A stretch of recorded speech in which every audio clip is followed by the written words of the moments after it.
Well, Jeff, just observations from the first practice, just your thoughts. Yeah, energy was really good, and guys were ready to roll. Had 8 really good weeks with Schmitty, stations, all those things, building up to this point. Guys got spring break and then got on the field today, so it's good to be back on the grass, and overall had a good day. Seemed like a positive that there's a lot of guys that are not going through this for the first time. Yeah.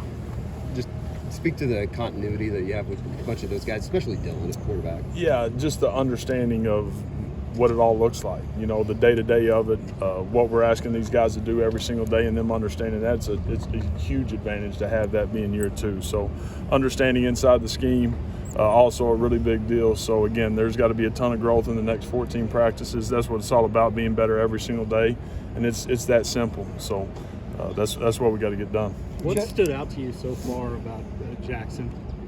And especially maybe what have you learned about him that you maybe didn't know before he was on campus? Yeah, well, you don't have one-on-one football meetings nonstop like we do right now with him. So the fact that he's come in and he's picked everything up and he's worked incredibly hard, he's spent a ton of time in the building on his own. He understands what it means to, be the guy here and understand what it's going to take for him to get to that point. So he's spent a lot of time and done a really good job in there, which has been good to see. Jeff, you guys in the offseason did more stations instead of 7-on-7, according to Brett. How did that help your offense coming into spring? Yeah, I think it was just more of a mindset and a mentality of guys willing to, put it all on the line and understand what it's going to take to get done what we want to get done. So we did that for 8 weeks, which was really good. You mentioned that roster continuity. You're talking about Jackson. How nice is it to have a guy like Dylan Gabriel, who's been in the room, who's been in the program, kind of maybe leading in? No, it's been huge, and they've hit it off. Knew that they would from a personality standpoint. Dylan's, he's an incredibly unselfish guy. He wants to be great himself, but he wants everybody around him to be great. So he's finding ways to lead every single day, and he'll continue to do so. Can you talk a little bit about Seth Luttrell's addition to the staff? Yeah, Seth, obviously a great Sooner, a great alum.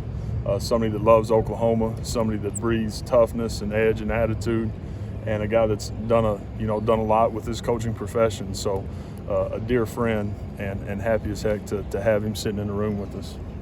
You talked about the leadership of Dylan inside that room. Can you talk about just his growth from last year? And I guess the understanding if you go in from UCF to P5. No, that was a huge part of it too. He understands what it looks like every single Saturday now after going through it, which is a huge part of being year 2, and it's an advantage for him now. So again, he's had really good growth in the meeting room.